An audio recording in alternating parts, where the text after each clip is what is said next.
Hi there, CCY3. This is Mrs. Grafe. This is her video for Wednesday, April 1st. You are either rewatching to get some help or you're watching for the first time, so welcome.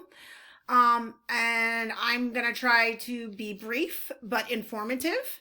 I will use the mouse to kind of follow along with. Here's our first thing I showed a couple graphs that you might have already seen on the news. And if you're not watching the news, please start tuning into the news and finding out what's going on in our world, and especially with Corona. This was one of the graphs that was shown on the news. As you can see here, we have the cumulative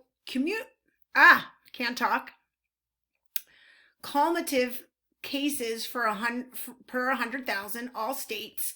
And we're going from March 1st to the end of March down on the graph. And here on the y-axis, we're seeing 0 to 400,000. And so if you look at the key here, and we do lots of graphs, and that's one reason I was excited to show this to you, to see why graphs are important. Mathematicians helped to display this graph of the data we have across the United States in all 50 states.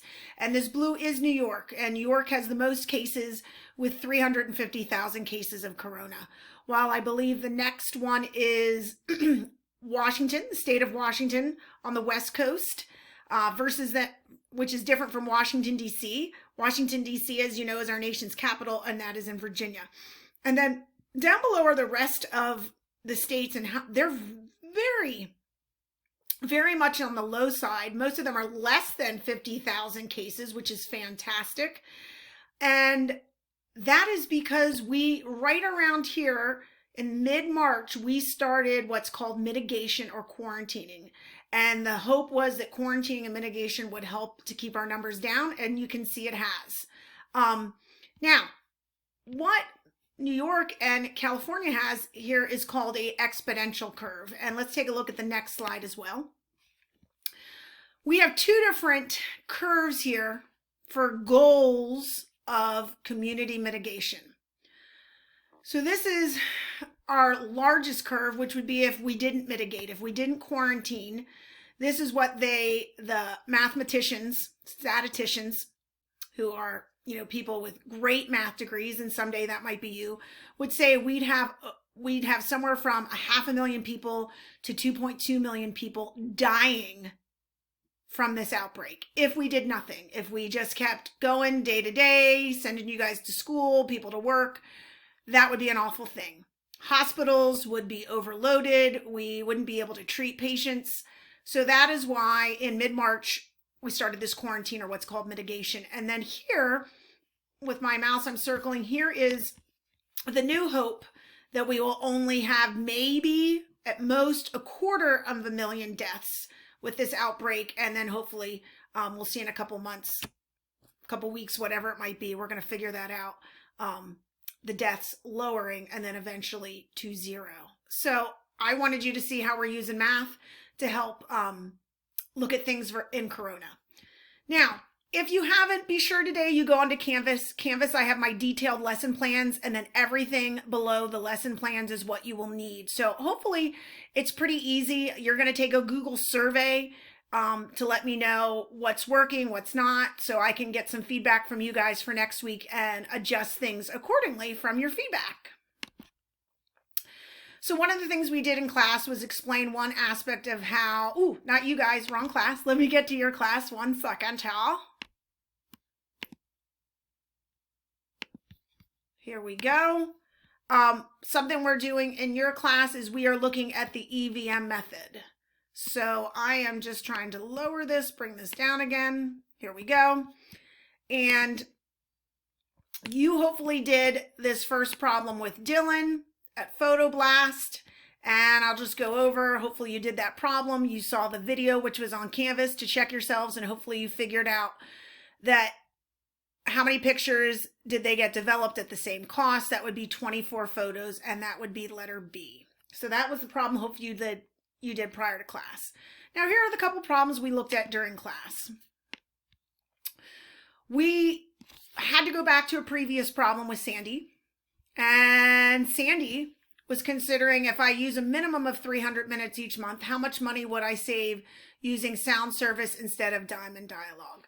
So here is my Diamond Dialogue equation, y equals 0.5x plus 40. I found this from a couple slides ago, while sound service is y equals 0.2x plus 85. And the big question, which changes what we're looking at, is how much would we save at 300 minutes? So 300 minutes represents our x, because our x represents our number of minutes. So this problem is a little different from our typical EVM.